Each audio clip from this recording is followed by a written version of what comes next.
This month of the How's All That Workin' For You podcast is sponsored by J. Brooks Coffee Roasters in Memphis, Tennessee. Urban Joe is the house favorite at J. Brooks for cold brew coffee. The legendary flavor of Urban Joe will ignite your taste buds with captivating shades of cocoa and cream. With a pleasantly balanced, bold body, the dark roast lover will fall head over heels for this roast. Cold brew is very quick and simple to make. It contains 2/3 less acids than hot brew coffee, so it's a perfect choice for anyone who has reflux or needs a stomach-friendly option for coffee. And if you make cold brew at home, you can make both cold and hot coffee with your solution. Everyone loves an adventure story. Make your day an epic adventure with a steaming cup or cold brew of Urban Joe. To order this signature blend for yourself and learn more about J. Brooks Coffee, click the link in the show notes or visit jbrookscoffeeroasters.com.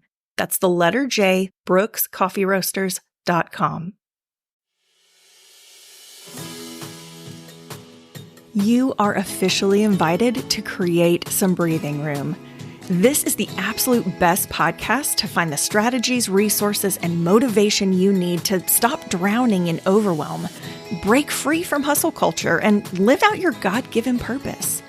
I'm your host, Rachel Baker, and girl, I've been there, done that.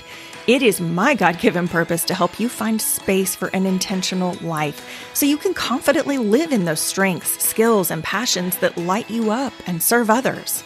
I know you are ready to create some breathing room, so let's do it together. Hey, welcome to episode 4 of Create Some Breathing Room. Today, we are talking about something that's kind of become a bit of a buzzword. We're going to talk about burnout. And I want you to know, this is not just one of the things you're going to listen to. It's like, oh, burnout is bad. Don't get burned out. I want to talk about what it actually is. I want to talk about how we can determine if we're getting close to burning out in the things that we're doing. And I want to talk about how to avoid it. How do you change your trajectory so that you don't actually reach burnout? Because I think that's going to be a lot more helpful than if we just talk about how burnout's not great and nobody wants that. So let's get real about it.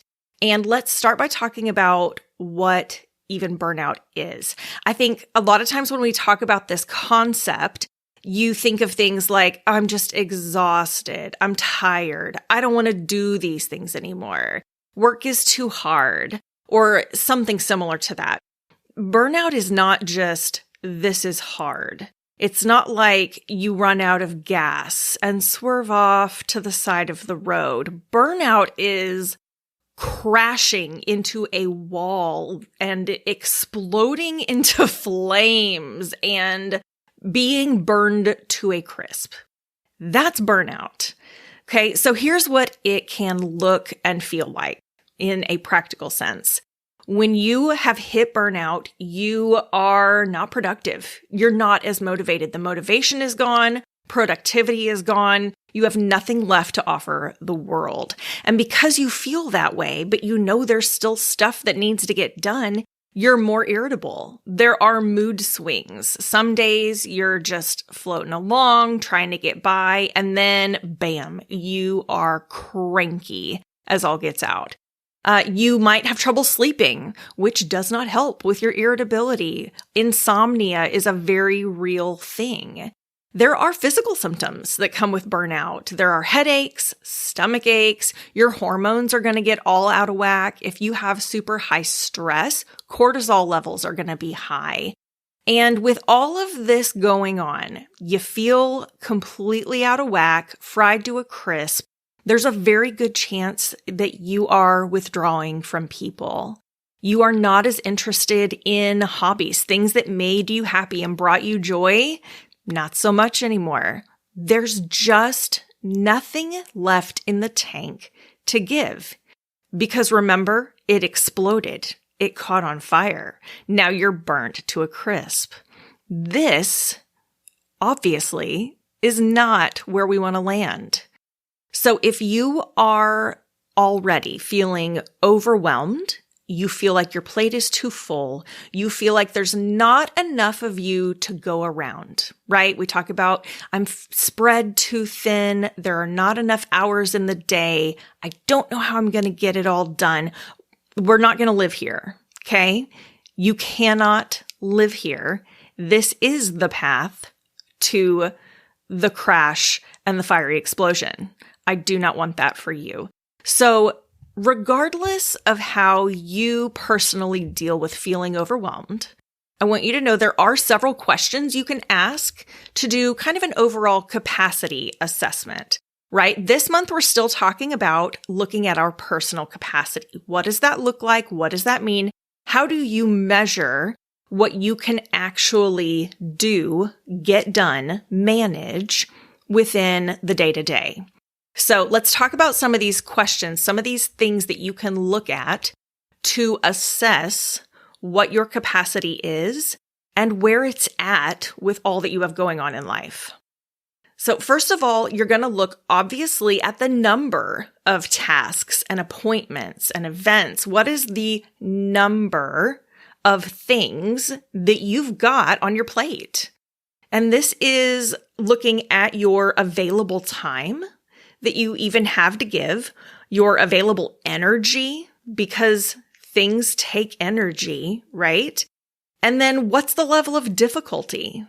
So these are kind of the three key aspects. When you look at the number of tasks, you're going to look at the time and the energy that you have available and how difficult is it for you to get that done. Some things are easier for you than they may be for somebody else, and some things are harder for you than they may be for somebody else. That's a factor to consider. So look at your to-do list. Look at everything you've got on your plate right now, and I want you to ask, are you including tasks that work towards larger goals that you have, or are you just staying busy?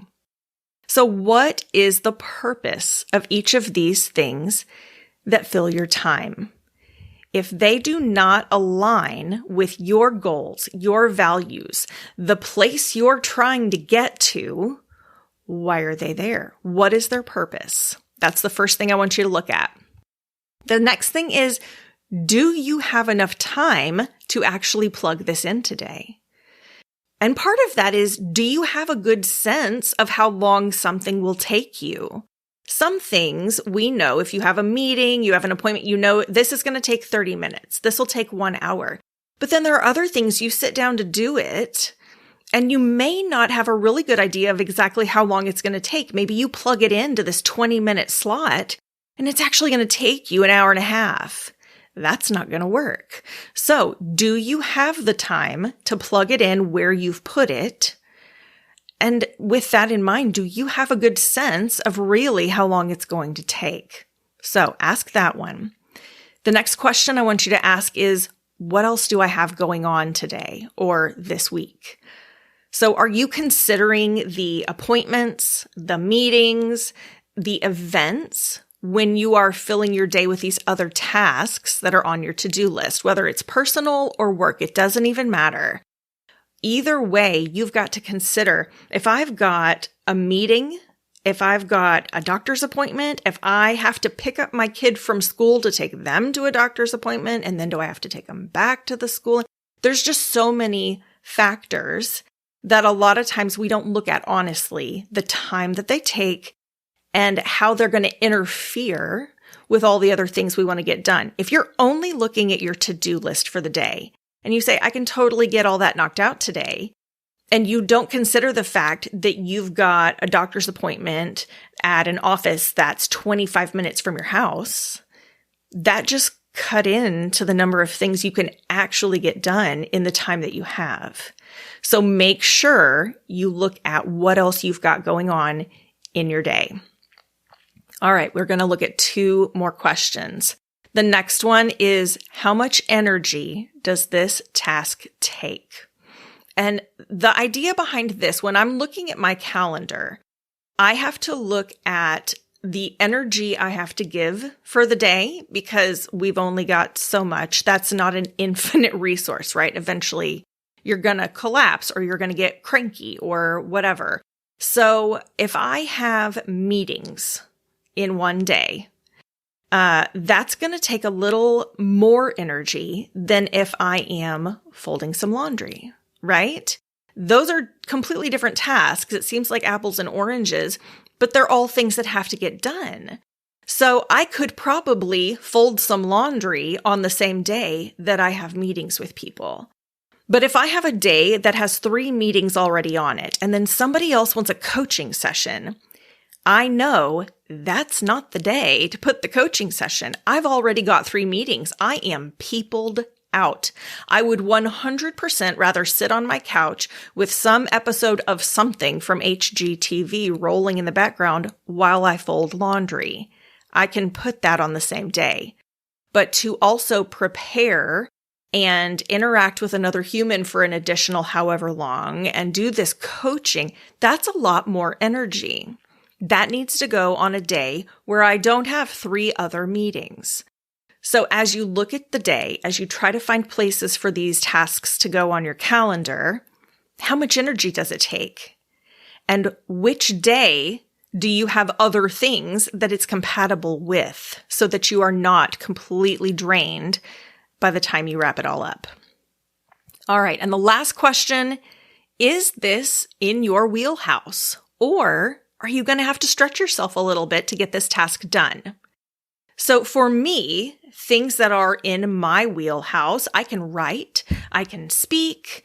I'm not shabby at creating graphics in Canva. Like those are all pretty well within my wheelhouse. And so I don't worry too much if I have a few tasks like that in a day. If I have to do something that stretches me a little further, and for work that may be optimizing something, doing something on the technical end, that's going to drain me. I'm going to have to learn a little more. It's going to take some more time. Or if it's something around the house, if I got to fix something, that's a whole thing. Maybe I can, maybe I can't. Maybe I try. It takes a while. I'm watching YouTube videos. If it's something that comes naturally to you, then it's probably not going to take as long, expend as much energy. It's something you can knock out pretty easily. If it's something that's going to stretch you a bit, then you've got to kind of keep in mind this might take longer. This might take more energy. I might have to do a little educating myself along the way. That's part of getting that task done. So keep that in mind as well as you fill your day. So we know important questions to ask now as we look at where to plug things in on our calendar and throughout our day. So now that you know how to answer some of those questions a little better, let's talk about what living within your actual capacity can look and feel like. We know what it can look and feel like when we hit burnout. Right? The crashing, the burning, the blazing. It's awful. We don't want to go there. But do you know what living within your actual capacity can look and feel like to not be constantly overwhelmed, to not feel like you're headed towards burnout? Let's talk about that. It can look and feel like setting boundaries to protect your energy and time and leaving some space to create some breathing room for yourself. What a novel idea. It doesn't sound difficult when we say it, but when it comes down to actually doing it, that's an intentional choice to say these boundaries matter. I can only fit so many meetings into one day. That was a hard one for me. I want to talk to all the people all the time and help everybody, right? That's what I do. I help people. But when I realized I've only got so much time, and these other things have to get done too, I've only got so much energy, and I want to give my best self when I meet with people. That helps in setting those boundaries. I can't have more than this many meetings or this many coaching sessions in a day.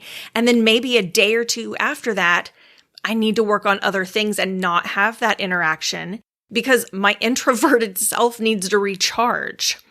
Those are important things to consider. So it can be setting those boundaries, leaving some space to create some breathing room for yourself, and it can be making choices that actually align with your goals, your priorities. You're not just putting things on your list or on your calendar because somebody else expects you to do it. You're putting things on your to-do list, on your calendar, because they are helping you reach the bigger goals that you have for yourself, for your life, for your family, for the people that you're serving, whatever that is. It needs to align with your goals, your values, your priorities. And then the final thing, what this can look like, living within your personal capacity. I want you to know living intentionally like this, it feels empowering. It feels fulfilling because not only are you creating that breathing room for yourself, not only are you working towards your own goals, but you've chosen that for yourself. Nobody else has chosen it for you. And you've shown yourself that you are capable of doing this. You are valued in a way that this matters. And you are working towards and fulfilling those goals that you've set. What an amazing feeling. Here's the facts. Living in a state of overwhelm will lead to burnout. But there are some simple ways to avoid this if you are willing to take a hot second and make those adjustments. There are several questions you can ask to do that overall capacity assessment. And knowing how you typically deal with everything when you are drowning allows you to make an intentional and an effective plan. So start taking action. Put boundaries in place so you can live within your personal capacity and create that breathing room in your life. You are worth it. Thanks so much for listening today. Be sure to check the show notes to get links for all the resources mentioned in this episode. As always, your reviews make such a difference, so thank you for taking the time to leave those for us. Your ratings and thoughts mean so much. I love reading each and every one. As we wrap up today, please remember, life can feel crazy and overwhelming sometimes, but you will never regret taking the time to create some breathing room.